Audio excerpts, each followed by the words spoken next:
ఒక్క మారట్టి కూతురు నీ నాలుగు బీకించి గ్రద్దలకేసాను. చేతగానే వాళ్ళ ముందుగా ఏడ్చడు ఎందుకు? పిల్లలాంటి తులమ కూతురు కూడెందుకు? మా సొమ్ము మేమడుగుట లేదు ఎప్పుడు తలంగట్టుట.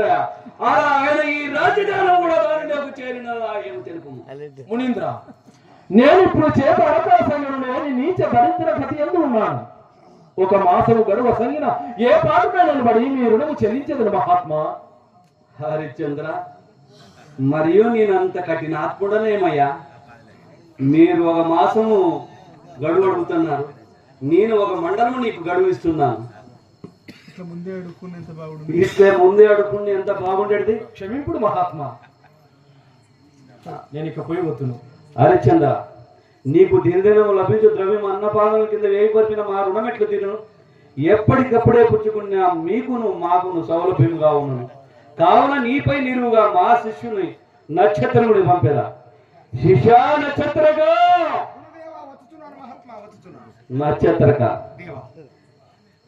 ఇతడు ఇవ్వవలసిన రొక్కము నెల దినములో ఇచ్చిందంట. అందు ఒక్క దవ్వైన దిగబెట్టక గూర్చుకొని రాము. హరిశ్చంద్ర, ఇతడే నా ప్రియశిష్యుడు నక్షత్రుడు. చిన్ననాటి నుండి కడుధారామములు పెరిగిన వాడు, ఆయుసమునకు ఓర్వడు, ఒట్టి అలిపిరికి ఆగిలి అయిన చిన్న అన్నమైన సుకుమారుడు, ముప్పూటల ఏలద పిలుపుగా నామారుగా చూసుకున్నాడు. సాధ్యమైనంత వరకు సాధ్యము కాదంటున్నాడు. మరి అసాధ్యమైన అరణ్యంలో నన్ను వదిలిపెట్టిన సాధ్యములు నాయందున్నాయి. నువ్వు నిశ్చితగా బయలుదేరు. ఏమయ్యా, నీకేమన్నా పిచ్చా? నా ఎంతటి వాని ఉపదేశము త్రోసవేసి పడరాని అలచాకు తలక్కిపోతున్నావు. నీకు ఈ నిష్కారణ బాధలెందులకు? చక్కెర నాల చుక్కయ్యకు నా కూతురుని పెళ్లి ఆడు. అట్లు కాలేని నువ్వు పడుపాటు కుక్కలు పడవు.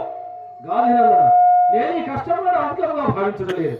ఏమైనా ఇంకా బాధించగలరు? మమ్మ ఇంకా వదిలివేయడు.